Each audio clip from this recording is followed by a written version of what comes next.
하나님 말씀 보도록 하겠습니다. 요한계시록 15장 3절과 4절 말씀입니다. 요한계시록 15장 3절과 4절 말씀. 우리 그렇게 길지 않은 본문이기 때문에 우리 다 같이 한 목소리로 봉독하도록 하겠습니다. 요한계시록 15장 3절 4절 말씀 다 같이 한 목소리로 합독합니다. 시작. 하나님의 종 모세의 노래 어린 양의 노래를 불러 이르되 주 하나님 곧 전능하신 이시여 하시는 일이 크고 놀라우시도다. 만국의 왕이시여 주의 길이 의롭고 참되시도다. 주여 누가 주의 이름을 두려워하지 아니하며 영화롭게 하지 아니하오리까. 오직 주만 거룩하시니이다. 주의 의로우신 일이 나타났음에 만국이 와서 주께 경배하리이다 하더라. 아멘. 네, 우리 주변에 있는 분들에게 이렇게 인사하도록 하겠습니다. 당신의 얼굴을 보니 괜히 행복해집니다. 다시 한번 인사하겠습니다. 보면 볼수록 매력 있는 얼굴입니다. 네, 우리가 하나님 은혜 가운데 계속 보면 볼수록 더 멋있고 매력 있는 얼굴이 될 수 있는 그런 은혜의 시간들이, 은혜의 그런 흐름이 여러분 안에 그리고 또 여러분의 주변에 다 흘러넘치기를 주님의 이름으로 축원합니다. 네, 오늘 요한계시록 15장 3절부터 4절까지의 말씀을 가지고 모세의 노래 어린 양의 노래라는 제목으로 하나님 말씀 증거하도록 하겠습니다. 우리 요한계시록을 쭉 보고 있는데 이 요한계시록이 여러분 그 어떻게 쓰여졌고 누구에게 쓰여졌는지 우리 그동안 많이 배웠는데 너무 오래전에 배워가지고 다시 한번 정리를 하려고 합니다. 이유는 이렇게 쓴 사람과 받은 사람이 누구이고 그 시대 속의 상황이 어땠는지를 이해해야 하지만 이 본은 우리가 지금 읽고 있는 그리고 살펴보고 있는 성경의 참된 의미와 참된 내용들을 이해할 수 있기 때문입니다. 여러분 아시는 바와 같이 이 요한은 요한계시록을 통하여서 소아시아 지역에 있는 7 교회에게 편지를 썼습니다. 근데 그 편지의 내용이 뭐냐면 하나님의 나라가 이긴다예요. 결국 예수가 이긴다. 이 내용이에요. 결론은.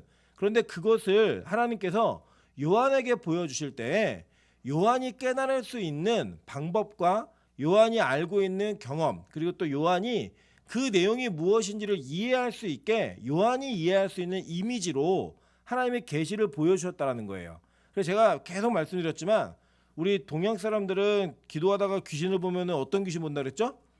처녀 귀신을 봐야 대부분이 하얀 소복에 피 흘리고 이런 귀신을 보고 시커먼 옷을 입은 저승사자를 보든지 이런 식으로 귀신을 봅니다. 서양 사람들은 그들 나름대로의 문화 속에서 뭐 드라큘라를 본다든지 사신을 본다든지 그런 귀신을 본다는 거예요. 그래서 그런 이게 뭔가 이미지를 볼 때 아 저게 뭐구나라고 알 수 있는 그런 이미지를 본다는 겁니다. 그래서 이 요한계시록에 쓰여져 있는 대부분의 내용들은요. 구약 성경에 기초하고 구약이 얘기하고 있는 그 내용들을 이해한 사람들은 충분히 이해할 수 있는 이미지로 설명하고 있다는 거예요. 여러 가지가 있겠지만 예를 들어드리면 우리 첫 번째는 인해 재앙이 있었죠. 그죠? 인해 재앙이 있었고 두 번째는 나팔 재앙이 있었어요. 그죠?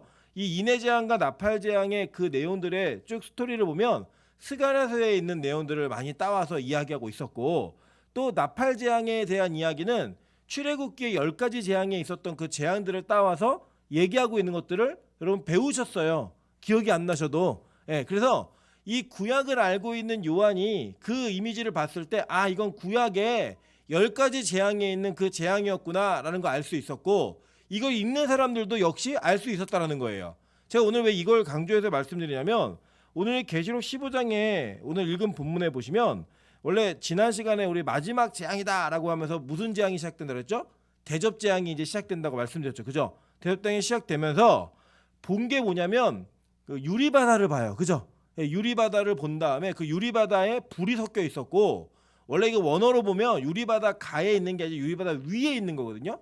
위에서 이렇게 아래를 보면서 그들이 같이 기뻐하는 거예요. 왜냐하면 이제 모든 재앙의 때가 끝났고 그 재앙이 끝남으로 말미암아 하나님의 심판이 이루어지면서 하나님의 나라가 영원하게 도래하게 된다라고 하는 것들을 그들이 확신하면서 느끼기 때문에 그걸 보면서 기쁜 거예요. 왜 불이 섞여 있느냐? 그 불은 땅에 쏟아질 심판들이에요. 그리고 이 계시록에서 불의 이미지는 심판의 이미지입니다.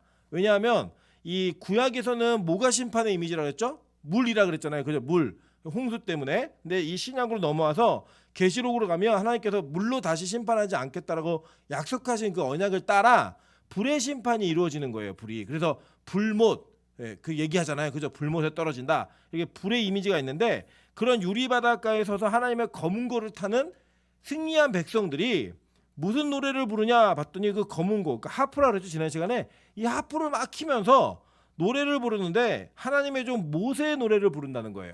모세의 노래. 그리고 또 하나면 하나는 뭐냐면 어린 양의 노래를 부른다라고 얘기하고 있다는 겁니다. 우리가 보통 이렇게 얘기하죠. 아리랑 불러 아리랑 이렇게 얘기하면 우리는 다 알아요. 그죠? 아리랑이 어떤 의미가 있는지.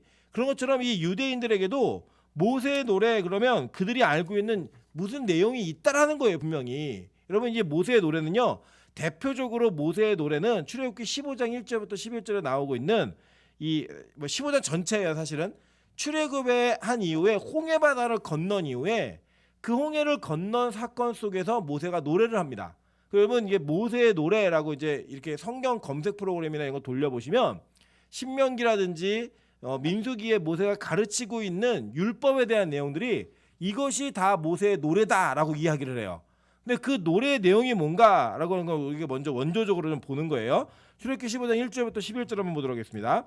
이때 모세와 이스라엘 자손이 이 노래로 여호와께 노래하니 일러스되 내가 여호와를 찬송하리니 그는 높고 영화로우시며 말과 그 탄자를 바다에 던지셨음이로다.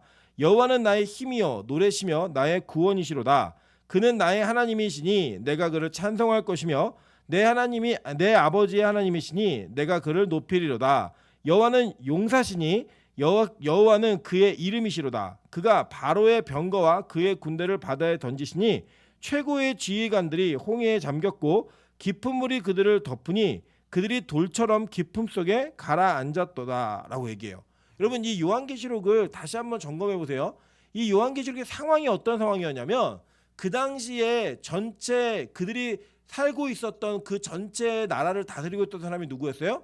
로마 황제 도미티안이었잖아요. 이 도미티안이 누구를 핍박했죠? 교회들을 핍박했단 말이에요.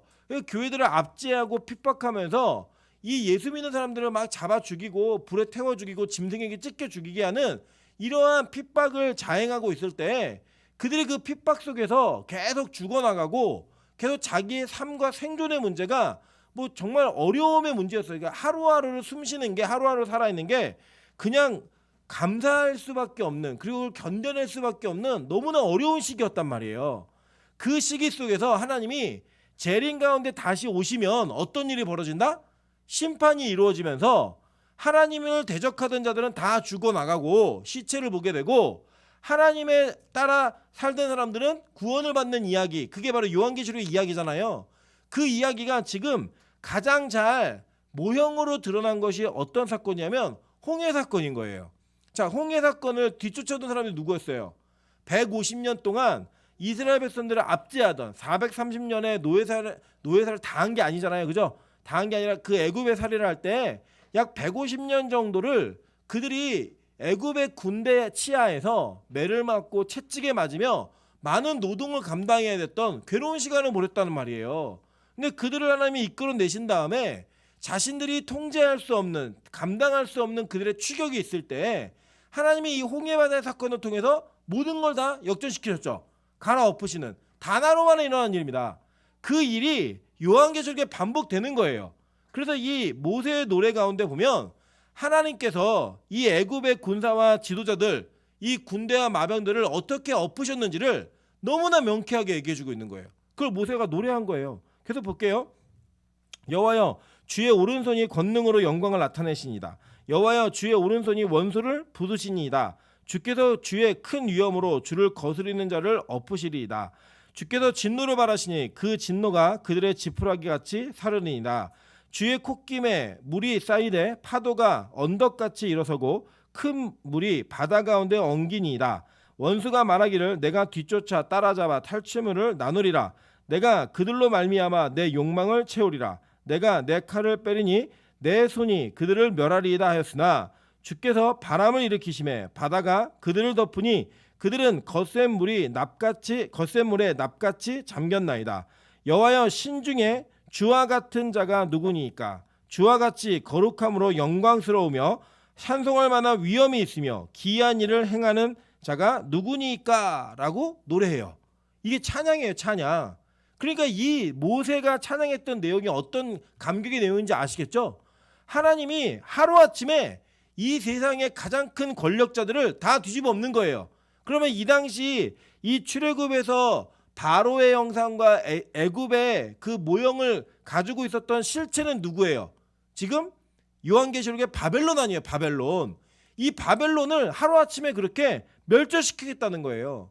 그들이 뭐라 그랬어요? 바벨론에 있는 그들이 증인을 잡아 죽이고 예수 믿는 자들에게 피해를 끼치고 그들을 핍박함으로 말미암아 그들의 기름진 그리고 진노의 포도주를 마시면서 비트비트거리면서 사치하고 향락하며 살았던 거 아니에요.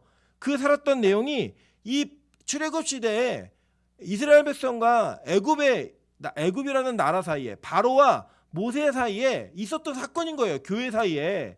그 사건이 그대로 이미지화됐던 사건이 실제로 드러나고 그것을 이 요한이 계시와 환상으로 본 이후에 얘기하고 있는 거예요. 그리고 결국에는 이 택함 받은 자들, 결국 구원받는 자들이 모세의 노래를 부르게 된다는 거예요, 여러분. 근데 이 모세가 노래를 부를 때 이 모세의 노래와 지금 뭘 연결시키고 있냐면 어린 양의 노래라고 해서 연결시키고 있어요. 그죠? 그 연결시키는데 이게 어떻게 연결시키는 건가 좀 보도록 할게요. 이 모세가 노래를 한 다음에 미리암이 이 노래에 대한 화답을 합니다. 그 화답의 내용이 먼저 한번 보도록 할게요. 출애굽기 15장 19절부터 21절이에요. 바로의 말과 병거와 마병이 함께 바다에 들어가매 여호와께서 바닷물을 그들 위에 되돌려 흐르게 하셨으나 이스라엘 자손은 바다 가운데서 마른 땅으로 지나간지라. 이게 여기까지가 이제 기술이에요. 어떤 일이 있었는지.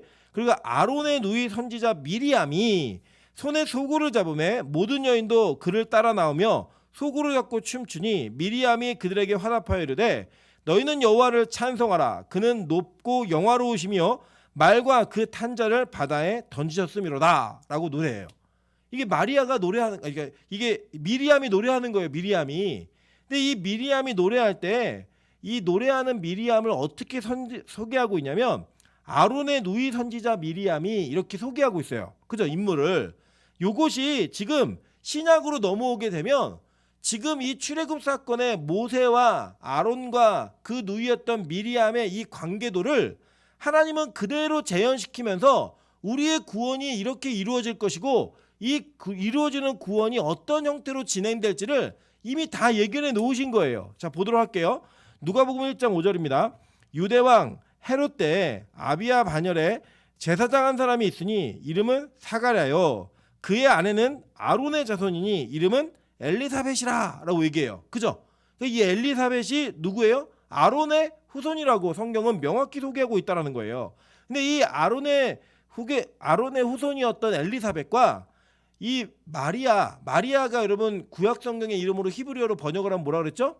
미리암. 그죠? 미리암과 마리아는 동일한 이름이에요. 이게 히브리식, 그러니까 그 히브리어와 헬라어의 차이 때문에 번역을 하다 보니까 이게 좀 우리 왜 그런 거 있잖아요. 뭐 베러리 이거를 빠떼리 뭐 이렇게 번역하는 것처럼 저 다른 언어 같지만 똑같은 의미예요. 똑같은 의미. 이 똑같은 의미의 이 마리아가 예수 그리스도를 잉태한 이후에 그가 사실은 이게 참 치욕스러운 일이잖아요. 정혼한 여자가 남자를 모르는데 임신을 했다라는 건 그거는 마리아 입장이죠. 주변에서는 마리아를 때려 죽여도 어떻게 할 수 없는 상황인 거예요. 그 상황 속에서 마리아가 누굴 찾아가느냐? 엘리사벳을 찾아가요. 왜 그러냐면 이 마리아가 잉태할 때 성령으로 잉태될 때 엘리사벳을 봐라. 그가 잉태 단산하여서 임신할 수 없는데 임신한 걸 너 봤지? 라고 얘기하면서 이 천사가 마리아의 성령의 잉태를 이미 그 확실하게 믿게 하기 위해서 엘리사벳의 예를 먼저 얘기해 줬다는 거예요. 그 기적을. 저 사람도 되니까 나도 될 수 있다. 이거 느끼는 거죠. 불가능한 일들이. 그래서 그러한 관계 속에서 이 마리아가 자기의 친족이었던 엘리사벳을 찾아갑니다.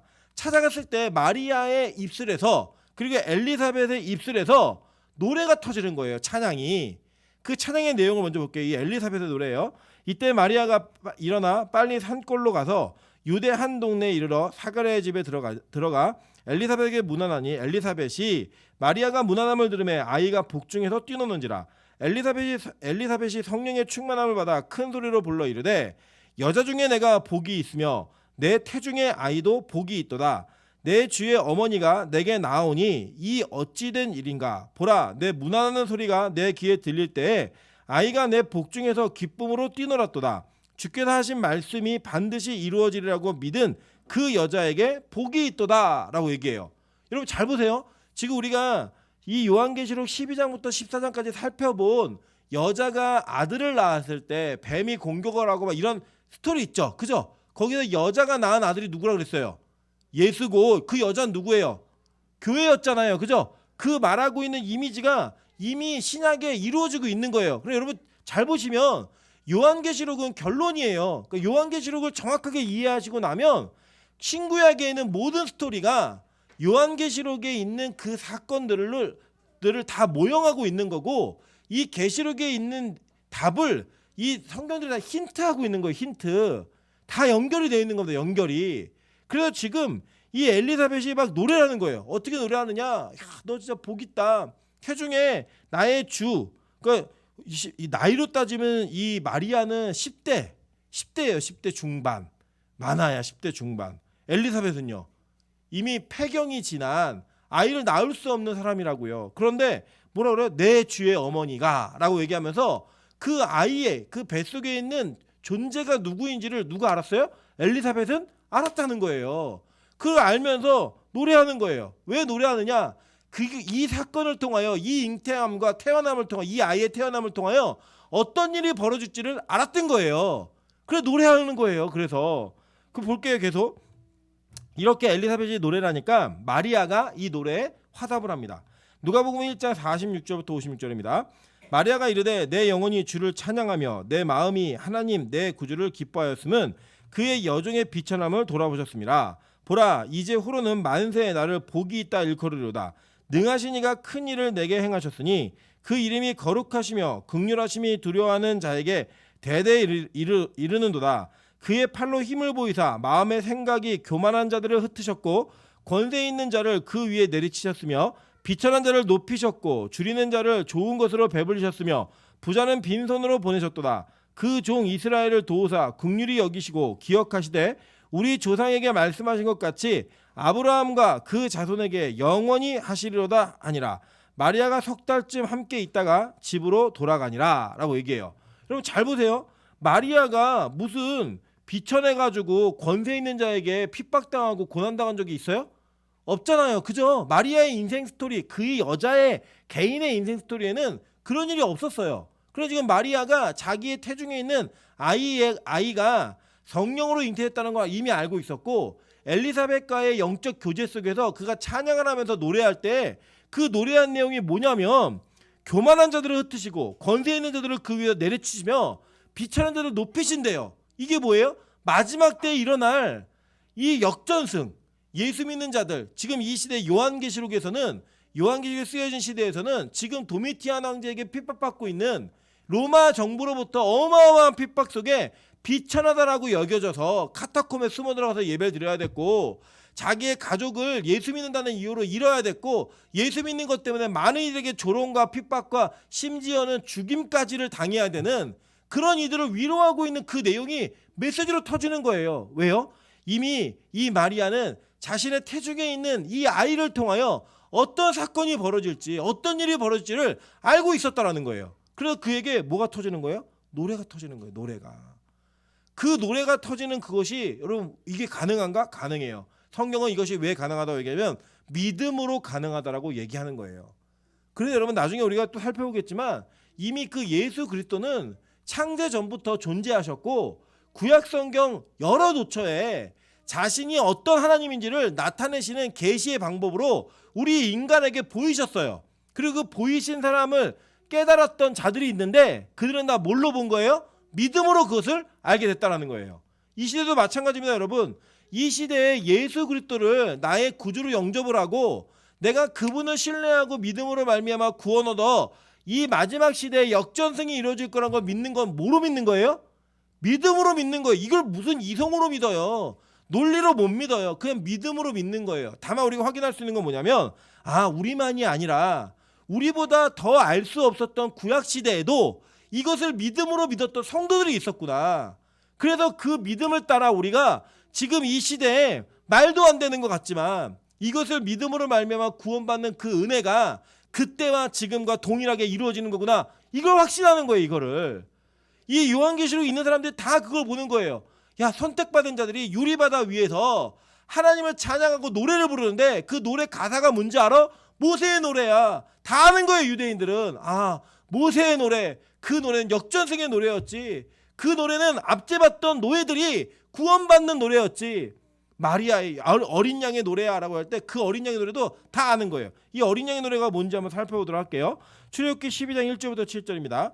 여호와께서 애굽 땅에서 모세와 아론에게 일러 말씀하시되 이 달은 너희에게 달의 시작 곧 해의 첫 달이 되게 하고 너희는 이스라엘 온 회중에게 말하여 이르라 이 달 열흘에 너희 각자가 어린 양을 잡을지니 각 가족대로 그 식구를 위하여 어린 양을 취하되 그 어린 양에 대하여 식구가 너무 적으면 그 집의 이웃과 함께 사람 수를 따라서 하나를 잡고 각 사람이 먹을 수 있는 분량에 따라서 너희 어린 양을 계산할 것이며 너희 어린 양은 흠없고 1년 내 수컷으로 하되 양이나 염소 중에서 취하고 이달 열 나흘까지 간직하였다가 해질 때 이스라엘 회중이 그 양을 잡고 그 피를 양을 먹을 집 좌우 문설주와 임방에 바르고 라고 이야기해요. 여러분 이 사건은 출애굽기에서 이스라엘 백성들이 마지막 10번째 재앙이었던 장자의 재앙이 있었죠. 그죠? 그 장자의 재앙을 어떻게 하면 피할 수 있는가, 어떻게 하면 그 장자의 재앙이 넘어가는가를 알려주시는 은혜의 방편으로 하나님께서 이스라엘 백성들에게 알려주신 방법이에요. 그죠? 어린 양을 잡아 그 피를 문방과 문설주에 문임방과 문설주에 다 발라라. 그것으로 말미암아 패스오버 넘어간대. 너물워리예요. 누가 넘어가는 거예요? 죽음의 사자가 넘어가는 거예요. 그렇게 사는 그 은혜가 어린 양의 죽음으로부터 이루어진다라고 하는 그 내용이 이스라엘 백성들에게 처음으로 경험되어졌던 것은 출애굽기 12장이에요. 근데 하나님은요, 이 출애굽기 12장에 있었던 이 사건을 이미 구약성경 이 이전부터 어떤 방식으로 구원이 이루어질지를 말씀하고 있었다라는 거예요. 볼게요. 창세기 22장 7절 8절입니다. 이삭이 그 아버지 아브라함에게 말하여 이르되 내 아버지여니 그가 이르되 내 아들아 내가 여기 있노라. 이삭이 이르되 불과 나무는 있거니와 번제할 어린 양은 어디 있나이까. 아브라함이 이르되 내 아들아 번제할 어린 양은 하나님이 자기를 위하여 친히 준비하시리라 하고 그 두 사람이 함께 나아가서 라고 이야기해요. 자, 이 장면을 잘 아시죠? 하나님께서 아브라함에게 야, 네 사랑하는 독자 이삭을 나에게 바쳐라 라고 얘기해서 아브라함이 3일 길을 갑니다. 이 3일 길을 가서 모리아산에 가가지고 이 아들을 데리고 올라가려고 하는데 아들이 묻는 거예요. 아버지, 이 준비가 다 됐는데 어린 양은 어디에 있습니까? 라고 묻는 거예요. 이게 아브라함은 아는 거죠. 누가 죽어야 되는 거예요. 이삭이 죽어야 되는 상황이에요. 이삭이. 그 얼마나 막 가슴이 찢어지는 얘기예요. 아들이 아빠 나 이제 죽는 거야? 아빠 내가 죽는 거지? 이 얘기를 자기는 모르고 하는 거예요. 모르고. 그 모르고 하는 그 아이에게 뭐라고 아브라함이 얘기하냐면 하나님이 이 어린 양을 친히 준비하실 것이다 라고 얘기했어요. 그리고 실제로 가가지고 보니까 아무것도 없길래 진짜는 말씀하신 대로 이삭을 잡아서 죽이려고 칼을 들었을 때 하나님이 급하게 말리시죠. 아브라함아 말리세요. 그리고 난 다음에 아브라함의 주위를 둘러보니까 하나 뭐를 발견해요. 창세기 22장 13절부터 17절입니다. 아브라함이 눈을 들어 살펴본즉 한 수장이 뒤에 있는데 뿔이 수풀에 걸려 있는지라. 아브라함이 가서 그 수장을 가져다가 아들을 대신하여 번제로 드렸더라. 아브라함이 그 땅의 이름을 여호와 이레라 하였으므로 오늘날까지 사람들이 이르기를 여호와의 산에서 준비되리라 하더라. 여호와의 사자가 하늘에서부터 두 번째 아브라함을 불러 이르시되 여호와께서 이르시기를 내가 나를 가리켜 맹세하노니 내가 이같이 행하여 내 아들 내 독자도 아끼지 아니하였은즉 내가 내게 큰 복을 주고 내 씨가 크게 번성하여 하늘의 별과 같고 바닷가의 모래와 같게 하리니 내 씨가 그 대적의 성문을 차지하리라 라고 이야기해요. 여러분 이게 보시면 이것도 좀 신기하지 않습니까? 아브라함의 일평생에 아브라함의 대적이 누가 있었어요? 아브라함의 대적 없었어요. 아브라함이 자기가 그 기근이 왔다고 애굽으로 내려갔다가 아내 속였잖아요. 누이라고. 그래서 한번 뺏기고 그리고 뭐 그랄 땅에서 또 한번 그러고 뭐 그돌라오메가 그 왕의 무리와 싸운 거는 조카 롯 때문에 싸운 거지 그의 인생에 그를 쫓아다녔던 대적은 없었어요. 뭐 예를 들어 다윗과 사울처럼 인생에 뭐 원수질 만한 추격하고 쫓고 이런 사람이 없었다고요. 아브라함의 인생에 그게 없었는데 하나님이 이 수량을 대신 주심으로 말미암아 여호와 이레라고 하는 하나님의 이름을 알려주시면서 앞으로 네 씨 너의 자손이 그 대적의 성문을 차지할 것이다. 대적의 성문을 취하여 얻겠다는 거예요. 여러분 이게 뭐예요? 베드로에게 말씀하셨던 교회에게 주신 축복이잖아요. 지옥의 문이 견디지 못하리라. 음부의 문이 음부의 권세가 이기지 못하리라. 그 얘기란 그 내용이 여기 예언되어 있는 거예요. 그러니까 이 어린 양을 통하여 무슨 일이 벌어질지를 아브라함 때부터 하나님이 이미 말씀하셨어요. 아브라함 때도 말씀하신 거예요. 이 어린 양이 누구예요? 예수 그리스도잖아요. 그리고 예수 그리스도가 여호와 이레의 실체예요. 실체. 여러분 뭐 배고팠는데 라면이 있고 말해서 여호와 이레 그 정도의 개념이 아니라고요. 이 여호와 이레는 우리의 구원의 문제가 해결되어지는 그 실체이신 예수 그리스도를 이해하기 위한 그 아주 적절한 예시, 아주 적절한 그 이미지와 사건으로 하나님이 알려주신 거예요. 누구에게요? 아브라함에게. 누구에게요? 저와 여러분에게. 그걸 보는 거예요. 그걸. 그래서요 이 요한, 그러니까 세례 요한은 그 사도 요한 말고 세례 요한은 예수 그리스도의 정체성을 이야기할 때 그 예수 그리스도를 이렇게 설명합니다. 요한복음 1장 29절부터 31절입니다. 이튿날 요한이 예수께서 자기에게 나오심을 보고 있는데 보라 세상 죄를 지고 가는 하나님의 어린 양이로다. 내가 전에 말하기를 내 뒤에 오는 사람이 있는데 나보다 앞선 것은 그가 나보다 먼저 계심이라 한 것이니 이 사람을 가리킴이라. 나도 그를 알지 못하였으나 내가 와서 물로 세례를 베푸는 것은 그를 이스라엘에 나타내려 함이라 하니라 라고 얘기해요. 여러분 이 사건은 우리가 엘리사벳과 마리아의 만남을 통해 한번 다시 보자는 거예요. 이 내용을 보시면 엘리사벳이 먼저 임신했죠. 그죠? 그리고 마리아가 늦게 임신해서 6개월 차이가 나요. 그러니까 사촌이 친족이니까 이 사촌지간인 거예요. 이 세례 요한과 예수 그리스도는 예수님은. 그런데 족보로 따지면 서열로 따지면 누가 형이에요? 세례 요한이 형이잖아요, 형. 여러분 그 친구끼리는 6개월 안 따져도 사촌끼리 6개월 따집니다. 네, 6개월 따진다고요. 그래서 6개월을 따져서 형이에요, 형. 형인데 뭐라고 얘기하냐면 그가 나보다 먼저 계신 분이라는 거예요. 말도 안 되는 얘기를 하는 거죠. 먼저 계신 분이라고. 그러면서 왜 먼저 계신 분인가라는 것을 이야기할 때 그가 세상 죄를 지고 가는 뭐래요? 어린 양이라는 거예요. 어린 양. 여러분 세례 요한이 구약을 알았을까요? 몰랐을까요? 알았죠. 세례 요한은요 구약과 신약을 연결짓는 브릿지, 그러니까 다리로 연결짓는 유일한 하나님의 사람이에요. 이 구약과 신약을 연결짓는 선지자, 마지막 선지자, 그 시대에 구약 시대의 마지막 선지자가 바로 세례 요한이라고요. 이 중간기를 끝내는 이 세례 요한이 그 선지적 사명을 가지고 예수 그리스도에 선포할 때 구약을 모르는 게 아니에요. 다 안다고요. 아는데 그가 어린 양이라는 단어 썼을 때 그가 여호와 이레를 염두에 두고 이 얘기를 쓰는 거예요. 이 말을 사용하는 거라고요. 그러면서 뭐라고 얘기하면 세상 죄를 지고 가는 어린 양이다. 출애굽기 내용 다 아는 거예요. 그 내용을 이미지를 갖고 얘기하는 거예요. 그러면서 얘기하는 게 뭐냐면 내가 와서 물로 세례를 베푸는 것은 그를 이스라엘에 나타내려 함이라 하니라 라고 얘기해요. 그냥 이 세례 요한의 목적 자체가 뭐냐면 나는 예수 그리스도를 너희에게 증명하기 위한 도구이고 방편일 뿐이지 나 아무것도 아니야 라고 얘기를 하는 거예요. 여러분 그래 보세요. 요한복음 1장 35절부터 36절 41절입니다. 또 이튿날 요한이 자기 제자 중 두 사람과 함께 섰다가 예수께서 건의심을 보고 말하되 보라 하나님의 어린 양이로다 라고 이야기해요. 그러니까 제자들하고 같이 있는데 요한의 제자들이 되게 많았어요. 되게 많았던 요한의 제자들이 그 예수 그리스도의 모습을 보면서 뭐라고 얘기하냐면 보라 세상 죄를 지고 가는 어린 양이다 라고 얘기하니까 제자들이 그걸 보고 이 제자들이 우와 구약에 약속했던 그 어린 양이 저분이네 라고 얘기하면서 자신들의 그 스승이었던 세례 요한을 버리고 예수께로 가요. 여러분 그거를요 세례 요한이 그대로 감당해낼 수 있었어요. 왜요? 자신의 존재 이유가 뭔지 알았기 때문에. 내가 이 땅에 존재하는 이유가 뭔지를 분명히 알았기 때문에 그걸 얘기하는 거예요. 그 세례 요한처럼 지금 사도 요한도 자신이 증명해야 되고 이야기해야 되는 분이 누군지를 알기 때문에 이 어린 양에 대한 이야기를 하는 거예요. 그래서 여러분 이 두 제자가 이 시몬하고 안드레 가가지고 만나요. 요한하고 안드레가 먼저 만나고 시몬 데리고 와요. 시몬이 누구예요? 베드로. 그 베드로와 밤새도록 예수님과 대화를 나눕니다.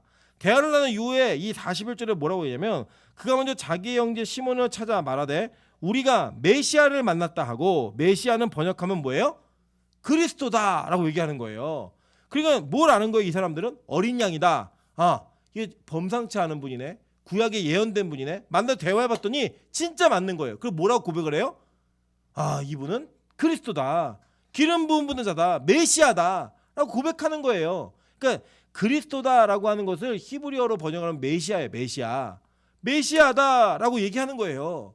이 고백이 어디서 나오는가? 어린 양이 뭔지를 이해한 사람으로부터 나온다는 거예요. 그래서 오늘 이것을 이해한 자들이 어린 양의 노래를 부르는 거예요. 심지어 보세요. 사도행전 8장 32절부터 36절입니다. 읽는 성경 구절은 이것이니 일렀으되 그가 도살 자에게로 가는 양과 같이 끌려갔고 털 깎는 자 앞에 있는 어린 양이 조용한 것 같이 그의 입에 열지 아니하였도다. 그가 굴욕을 당할 때 공정한 재판도 받지 못하였으니 누가 그의 세대를 말하리요. 그의 생명이 땅에서 빼앗김이로다 하였거늘 그 내시가 빌립에게 말하되 청컨대 내가 묻노니 선지자가 이 말한 것이 누구를 가리킴이냐, 자기를 가리킴이냐, 타인을 가리킴이냐라고 물어봐요. 이게 뭐냐면 에디오피아의 내시가 성경을 혼자 읽다가 이 이사야서를 읽은 거예요. 거기 읽은 내용이 어린 양에 관련된 내용이었어요. 그 내용을 깨닫지 못하니까 이 성경을 잘 알고 있는 빌립 집사에게 묻는 거예요. 이 사람이 도대체 누구니? 어린 양이 누구야? 라고 물었어요. 질문하는 거예요. 그러니까 이제 빌립이 그때부터 너 잘 걸렸다 이러면서 입을 열어서 이 어린 양이 누군지를 설명해 주는 거예요.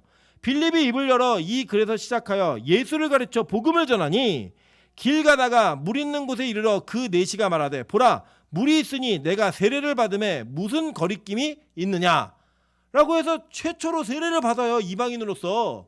여러분 이 일이 어떻게 이루어진 거냐면요, 이 내시가 어린 양이 누구인지를 이해하고 나니까 그가 세례를 받겠다는 거예요. 그러니까 여러분 진짜로 구원의 은혜가 여러분에게 임하기 위해서는, 여러분에게 관련되어진 영혼들에게 구원이라고 하는 것이 이루어지기 위해서는 이 어린 양이 예수 그리스도다라는 것을 정확히 이해해야지만 가능하다라는 거예요. 그래야지만 이 구원의 역사가 이루어지는 거예요. 그래서 이 어린 양의 노래는 너무나 중요한 노래입니다. 어린 양의 노래는 너무나 이 사람들이 알게, 이거는 약속되어진 언약되어진 메시아, 그분이 바로 예수 그리스도구나라는 것을 믿고 따를 수 있는 자들만이 부를 수 있는 노래라는 거예요. 그래서 새 노래를 누가 불러요? 우리 계시록에 보면 14만 4천만이 부르잖아요, 새 노래를.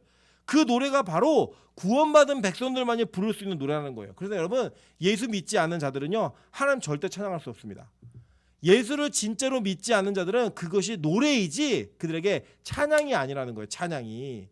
이걸 이해하는 자만이 구원받는 자임을 성경은 정확히 얘기하는 거예요. 왜냐? 보세요. 베드로전서 1장 18절부터 21절입니다. 너희가 알거니와 너희 조상이 물려준 헛된 행실에서 대속함을 받은 것은 은이나 금같이 없어질 것으로 된 것이 아니요 오직 흠없고 점없는 어린 양 같은 그리스도의 보배로운 피로 된 것이니라. 그는 창세전부터 미리 알리신 바 되시니나 이 말세에 너희를 위하여 나타내신 바 되었으니 너희는 그를 죽은 자 가운데서 살리시고 영광을 주신 하나님을 그리스도로 말미암아 믿는 자니 너희 믿음과 소망이 하나님께 있게 하셨느니라 라고 이야기해요. 그죠? 이 어린 양의 보배롭고 그 흠없는 피로 말미암아 우리가 구속함을 얻었대요. 이 어린 양의 이 피 흘림 때문에. 그리고서 뭐라고 얘기하냐면 창세전부터 미리 알리신 바 된, 그러니까 세상이 창조되기 전부터 하나님 계셨던 거예요, 예수님이. 그리고 이 말세에 너희를 위하여 나타내신 바 된 거예요. 그분을 믿는 그것을 따라 뭐가 생겨요? 너희 믿음과 소망이 하나님께 있게 하는 거예요. 그 왜요? 죽은 자 가운데서 살리시는 부활의 은혜. 그게 뭐 계시록이잖아요. 계시록. 부활의 은혜. 거기까지 가는 거예요. 거기까지. 이게 바로요, 우리가 한 사람 한 사람이 이 복음을 얼만큼 이해하고 얼만큼 믿어야지만 하는지를 성경은 우리에게 너무나 정확한 그 마지노선을 우리에게 제시해주고 있어요. 모세의 노래, 어린 양의 노래, 이걸 부를 수 있는 자만이 구원받는 자라는 거예요.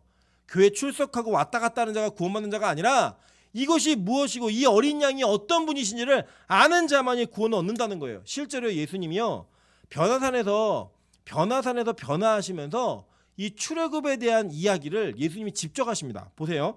누가복음 9장 28절부터 31절입니다. 이 말씀을 하신 후 8일쯤 되어 예수께서 베드로와 요한과 야고보를 데리고 기도하러 산에 올라가사 기도하실 때 용모가 변화되고 그 옷이 여져 광채가 나더라. 문득 두 사람이 예수와 함께 말하니 이는 모세와 엘리야라. 영광 중에 나타나서 장차 예수께서 예루살렘에서 별세하실 것을 말할세. 이 별세라는 단어가 헬라어로는 엑소더스예요. 이 엑소더스는 여러분 잘 아시는 것처럼 출애굽, 탈출, 출구 이런 뜻이라고요.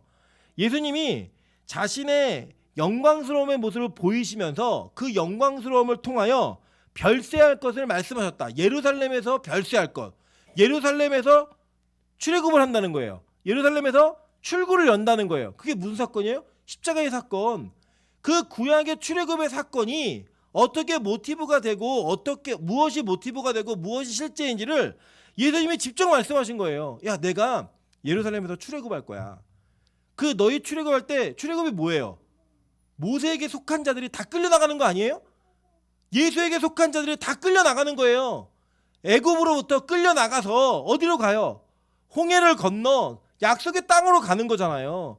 그 공통된 이미지가 지금 있을 거다라고 예수님이 직접 말씀하신 거예요. 직접. 여러분, 우리가 그거를 믿으면서 걷는 자들이에요. 예수에게 속하여 이 세상에서부터 부귀영화를 누리는 자들이 아니라 예수에게 속하여 이 세상으로부터 이끌림을 받아 하나님의 나라로 달려가는 자들. 그들이 누구예요? 구원받은 백성들, 새 노래를 부르는 자들, 모세의 노래와 어린 양의 노래를 부르는 자들이라는 거예요. 그 이것을 노래하라고 성경은 명령합니다. 스가랴서 2장 10절부터 11절입니다. 여호와의 말씀에 시온에 따라 노래하고 기뻐하라. 이는 내가 와서 내 가운데 머물 것임이라. 그날에 많은 나라가 여호와께 속하여 내 백성이 될 것이요 나는 내 가운데에 머물리라. 내가 만군의 여호와께서 나를 내게 보내신 줄을 알리라. 라고 얘기해요. 뭐라고 얘기해요? 시온에 따라 노래하고 기뻐하라는 거예요. 예루살렘을 다시 얘기하면 시온이라고 얘기했죠. 그죠? 이 시온에 따라 내가 기뻐하라는 거예요. 노래하고 기뻐하라. 이유가 뭐예요? 이는 내가 와서 내 가운데 머물 것임이라 라고 얘기하는 거예요. 이게 여러분 보세요. 구약의 백성들에게, 이게 스가랴는 구약 백성이잖아요. 구약 백성에게는 예수님의 초림을 얘기하는 거예요. 그죠? 초림을 얘기하는 거였죠. 우리에게는요, 예수 그리스도의 재림을 얘기하는 거라고요. 그분이 우리 가운데 와서 머물 것이니까 너 기뻐하라는 거예요. 노래하라는 거예요. 반드시 이루어지니까. 그날에 많은 나라가 여호와께 속하여 뭐가 된대요? 내 백성이 될 것이요. 말세에 일어날 모든 사건과 일들이 이렇게 이루어지는 거예요. 구약의 예언을 따라. 그러니까 요한이 이걸 다 이해하고 이것을 다 은혜로 그가 예수 그리스도를 이해한 다음에 막 환상과 계시를 보니까 다 알아지는 거예요. 다 깨달아지는 거예요. 여러분, 우리 요한계시록 처음 시작할 때 막 흥미도 있었죠. 야, 내가 모르는 뭐가 나올까? 뭐 그 알고 나면은 뭐 그 바코드, 옛날에 바이블 코드 막 이래가지고 막 그 사건이 맞춰지고 뭐 베리칩이 진짜인지 아닌지 뭐 이런 거 맞춰지나, 그런 게 아니라고요. 그냥 구약을 아는 백성들이 구약에 일어난 사건이 진짜구나. 그리고 이것이 신약 때 반드시 이루어질 거고 예수님 재림 때 반드시 이루어진다라는 것을 확인하면서 뭘 갖는 거예요? 지금을 이겨내고 지금을 견디어내고 지금을 초월해낼 수 있는 믿음을 갖게 하는 거예요. 믿음을. 그게 바로 요한계시록 여기에 써진 목적이라는 거예요. 목적. 그런데 바울도 이것을 이해하고 이렇게 얘기합니다. 에베소 5장 18절부터 21절입니다. 술 취하지 말라. 이는 방탕한 것이니 오직 성령으로 충만함을 받으라. 시와 찬송과 신령한 노래로 서로 화답하며 너희의 마음으로 주께 노래하며 찬송하며 범사에 우리 주 예수 그리스도의 이름으로 항상 아버지 하나님께 감사하며 그리스도를 경외함으로 피차 복종하라 라고 얘기해요. 바울이 뭐라고 명령하냐면 술 취하지 말래요. 방탕한 거래요. 그러면서 성령으로 충만함을 받아서 뭐 하래요? 시와 찬송과 신령한 노래로 서로 화답하며 너희 마음으로 주께 노래하며 찬송하며 범사에 우리 주 예수 그리스도의 이름으로 항상 아버지 하나님께 감사하고 그리스도를 경외함으로 복종하라는 거예요. 이게 뭐예요? 어린 양의 노래를 부르는 자들, 그들이 하는 행동인 거예요. 그러니까 여러분 지금 내가 어린 양의 노래를 아나, 새로운 뭐 곡조가 알려지고 막 작곡의 작사가 떠오르고 이런 수준의 얘기를 하는 게 아니고요. 여러분의 삶 자체가 하나님을 노래하는 삶으로 바뀌어지는 거예요. 하나님 찬양하는 사람으로 바뀌어지는 거라고요. 그게 어린 양의 노래를 부르는 사람들인 거예요. 골로새서 3장 15절부터 17절에도 이렇게 얘기합니다. 그리스도의 평강이 너희 마음을 주장하게 하라. 너희는 평강을 위하여 한 몸으로 부르심을 받았나니 너희는 또한 감사하는 자가 되라.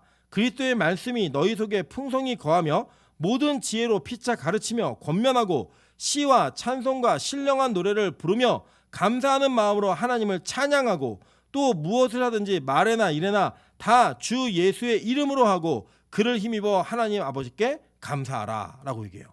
시와 찬송과 신령한 노래를 부르며 감사하는 마음으로 하나님을 찬양하래요. 그렇게 살라는 거예요, 우리한테.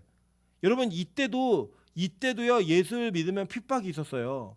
이때는 어떤 핍박이었냐? 유대교와 다툼이 있었잖아요. 이 바리새인 그 율법주의자들과의 이 투쟁이 있었잖아요. 투쟁이. 이때도요 여러분 예수 믿는 것 때문에 가족으로부터 단절됐어야 됐고요. 사회로부터 분리될 수밖에 없는 고난과 고통이 있었다고요.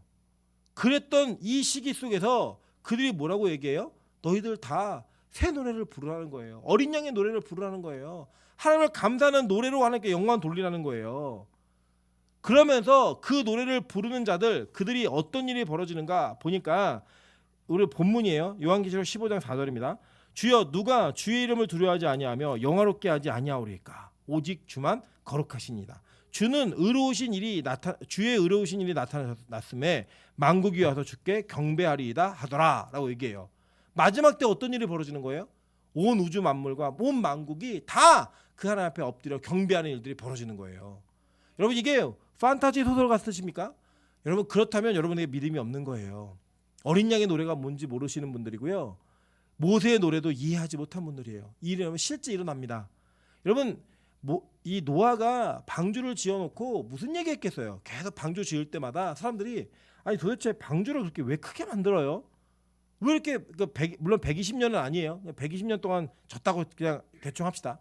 120년 동안 방주를 지은 모세에게 사람들이 뭘 물었겠어요? 아니 이게 하루 이틀도 아니고 120년 동안 왜 이렇게 방주를 짓습니까? 배를 이게 뭐 만드는 거예요? 뭐 상자 같은 걸 왜 이렇게 만들어요? 그럴 때 노아가 뭐라고 얘기했겠어요? 반드시 심판이 있습니다. 반드시 심판이 있습니다. 그걸 왜 얘기했냐면요. 에녹 때부터 얘기했어요. 에녹 때부터. 계속 얘기했다고 심판이 있다고. 근데 그들이 그 심판이 오는 당일까지 뭐 했어요? 먹고 마시고 시집가고 장가들고 땅 팔고 사고 팔고 다 했다고요. 그 일할 때 갑자기 하늘의 문이 열리고 땅의 기품의 샘들이 터지면서 홍수 일어난 거예요. 그냥. 여러분 이거 믿으십니까? 예수님 재림도 동일할 거라고 성경 말씀했습니다. 그런 일이 있을까? 그냥 그거 교회에서 목사들이나 하는 이야기지. 그거 조금 과격한 교회들만 하는 이야기지. 당장 내일 먹고 살 문제, 내 취업의 문제, 내가 지금 먹고 살고 뭐 시집가고 장가고 이런 문제가 나는 그것보다 더 중요해 라고 얘기했을 때 그때 주님이 오신다고요. 어떻게 하실 거예요? 아무도 못하는데. 여러분 저는요 예수 믿는 자들이 그런 거 신경 쓰지 말고 살아라 아니에요. 그게 여러분의 삶의 우선순위여서 안 된다는 거예요. 진짜 우선순위가 뭔지를 아셔야 된다는 거예요. 먹고 사셔야죠. 돈 버셔야죠. 시집가고 장가하고 연애하고 다 해야죠. 그런데 그게 최우선이 아니라고요. 최우선이 아니라 우리에게 최우선의 문제는 어린 양이 어떤 분인지를 이해하고 아는 것, 모세가 노래한 것이 무슨 의미인지를 이해하는 것, 이 시대 속에서 이 상황 속에서 어떠한 핍박과 환난 가운데도 내가 지킬 수 있는 믿음이 있는지, 그걸 뛰어넘을 수 있는 복음이 내 안에 있는지 그걸 점검하는 것, 그게 우리의 최우선순위의 문제라고요. 그게 바로 복음의 붙들림 바 되어서 모세의 노래와 어린 양의 노래를 부를 수 있는 자들의 특권이라는 거예요. 특권. 이 세상을 사는. 여러분 절대 이 세상에서 경쟁하고 거기에 치여 살지 마세요. 결국에는 다 하나님 앞에서 끝나게 되어 있습니다. 이 세상은 종말을 향해 가게 되어 있어요. 그 종말이 이렇게 염세적으로 다 망하고 죽는 그게 아니고요. 영원한 나라의 문을 여는 종말이에요. 하나님의 나라의 문을 여는 종말이라고요. 그 문을 여는 종말이 있을 때 여러분 어떤 일이 벌어지는지 빌립보서 이렇게 얘기합니다. 빌립보서 2장 10절부터 11절입니다. 하늘에 있는 자들과 땅에 있는 자들과 땅 아래에 있는 자들로 모든 무릎을 예수의 이름에 꿇게 하시고 모든 입으로 예수 그리스도를 주라 시인하여 하나님 아버지께 영광을 돌리게 하셨느니라 라고 이야기해요. 그게 그거.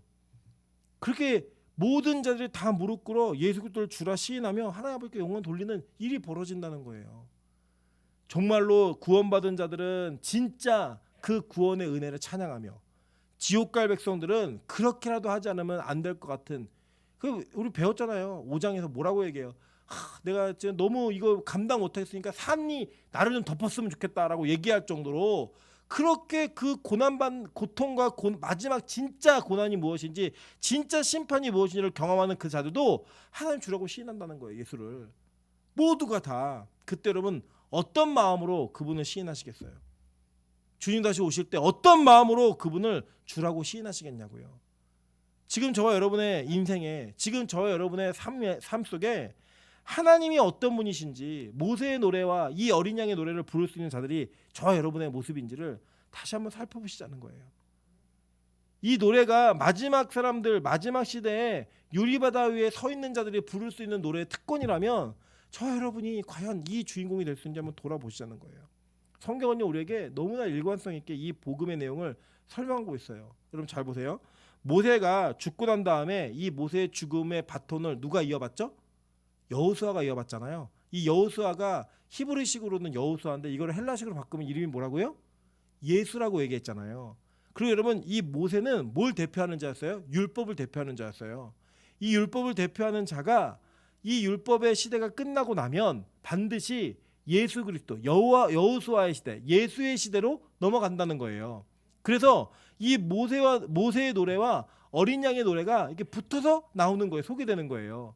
구약을 제대로 이해하면요, 여러분 율법이 무엇인지를 이해하게 됩니다. 그 율법은 여러분이 죽을 수밖에 없는 자임을 고백할 수밖에 없게 만들어요. 그 고백 가운데 여러분이 살 길이, 유일한 살 길이 예수 그리스도 외에는 없다는 것을 깨닫게 됩니다. 그 문이 열려버리는 거예요. 그러면서 그 예수를 붙듦으로 말미암아 여러분은 그 율법 속에서, 그 율법 몽학 선생이 인도하고 있는, 초등학문이 인도하고 있는 진짜 가야 될 예수 그리스도께로 여러분이 갈 수 있게 된다는 거예요. 저는요, 빛과 소금 교회가 그런 교회였으면 좋겠어요. 하나님의 말씀을 제대로 이해함으로 말미암아 진짜 예수밖에 없구나, 진짜 예수밖에 없구나. 제가 보니까요, 교회가 예수를 제대로 가르치지 못하면 교회 안에 다른 가치가 큰 가치가 되어버립니다. 여러분 예수 그리스도를 제대로 이해하지 못하시면 여러분의 인생에 예수 아닌 다른 것들이 여러분을 구원한다라고 믿습니다. 그래서 학벌에 목숨 거는 거예요. 그리고 돈에 목숨 걸고 외모에 목숨 거는 거예요. 오늘도 이 자매 몇몇이 얘기하는 거, 자기 뭘 해야겠대요. 그랬더니 자기도 하고 싶대요. 그랬더니 한 자매가 이렇게 얘기하더라고요. 그거 하나 하기 시작하면 다른 게 만족이 안 돼서 이거 하니까 이거도 해야 되고 이거 하니까 저거도 해야 되고, 이게 총체적 난국이니까 우리 하지 말자. 진짜 중요한 게 뭔지 아냐? 네 마음이 중요한 거다. 네가 아무리 예쁘게 생겼어도 다 못생겼어라고 생각하면 너 못생긴 사람이고, 네가 아무리 못생겼어도 나 예뻐라고 생각하면 예쁜 사람이야. 여러분 그게 진리인 거예요. 그게 여러분 이 땅에서 여러분 뭘 믿고 사세요 도대체? 예수님을 믿는 자는 자들이, 예수 그리스도의 그 어린 양의 노래를 부르고 싶다는 자들이 이 세상의 크고 작은 일 때문에 낙심하고 실망하고 자기에게 있는 여러 가지 어려운 일 때문에 좌절하고 실패했다라고 여러분 주저앉아 있고, 이게 진짜 모습이에요? 아니라고요. 우리는 모세의 노래를 부를 줄 아는 자들이에요. 우리는 어린 양의 노래를 부를 줄 아는 자들이에요. 그 노래를 부름으로 말미암아 이 모세의 노래가 무슨 의미인지를 이해할 줄 아는 자들이, 이해한 자들이고, 어린 양의 노래가 무엇인지를 이해한 자들이라고요. 그건 뭐예요? 즉 복음을 아는 자들이라고요. 여러분 복음 아는 자들은요, 세상에서 그렇게 비실비실하게 살지 않습니다. 찌질하게 살지 않아요. 바보 멍청이처럼 살지 않는다고요. 우리는 하나님의 백성으로 남들이 부르지 못하는 노래를 부르는 자들인 거예요. 여러분 가끔 우리 그런 거 보잖아요. 막 공포스러운 상황에 막 혼란스럽고 막 다급한 상황에 안정을 유지하는 사람들 보면 우리 굉장히 부럽지 않으십니까? 야, 너 이 상황인데 어떻게 이렇게 평안해? 야, 이 상황인데 어떻게 이렇게 너 대담하고 담대하니? 누가 그래요? 시험 전날 공부 하나도 안 한 애가 너무 담대하고 평안한 거예요. 너 왜 그래? 우리 아빠가 재벌이야. 무슨 걱정이에요? 공부 무슨 의미가 있어요 얘한테? 그죠? 여러분 만약에 여러분의 아버지가 뭐 이건희다, 이병철이다, 여러분 공부하시겠어요? 공부 못하는 것 때문에 좌절하시겠어요? 얼굴 좀 못생긴 것 때문에 낙심하시겠어요? 아니잖아요. 이 세상에 무언가 값어치 있는 것이 내 주변 뒷배로 있어도 여러분 굉장히 당당하지 않으세요? 너 내가 누군지 알아? 보통 하는 말이 뭐예요? 너 우리 아빠가 누군지 알아? 술 먹은 사람도 있고 하는 말이잖아요. 잘못된 사람들이 내 남편이 누군지 알아? 내 부인이 누군지 알아? 이 얘기 하잖아요, 맨날. 그 얘기를 하는 자들, 이 세상의 권력을 잡은 자들, 힘과 명예와 돈이 있는 자들이 그런 얘기하고 산다고요. 그때 우리 뭐라 그래야 돼요? 까불지 마, 우리 아빠 하나님이야. 까불지 마, 우리 아빠 하나님이야. 나 그의 백성이야. 그거 믿으며 사는 거예요. 그거 붙들며 사는 거라고요. 저는 진짜 우리 교회가 복음 붙든 교회였으면 좋겠습니다. 진짜 저와 여러분이 이 복음만 붙들고 사는 존재였으면 좋겠습니다. 여러분 당당하게 사십시오. 두려워하지 마시고 세상에 휩쓸리지 마시고 이 물결 속에서 어디에 타야 어느 줄에 서야 성공할까 이런 눈치 보지 마시고 당당하게 사세요. 그게 그리스도인이에요. 그게 복음을 붙든 자들의 모습이에요. 저는 모세의 노래가 어린 양의 노래가 빛과 소금 교회에서 우리 빛과 소금 교회 성도들에 입에서 끊임없이 터져 나오는 그런 은혜의 교회, 은혜의 성도 되기를 주님의 이름으로 축원합니다. 같이 한번 찬양으로 고백하도록 하겠습니다. 보라 너희는 두려워 말고. 이 찬양의 가사는요.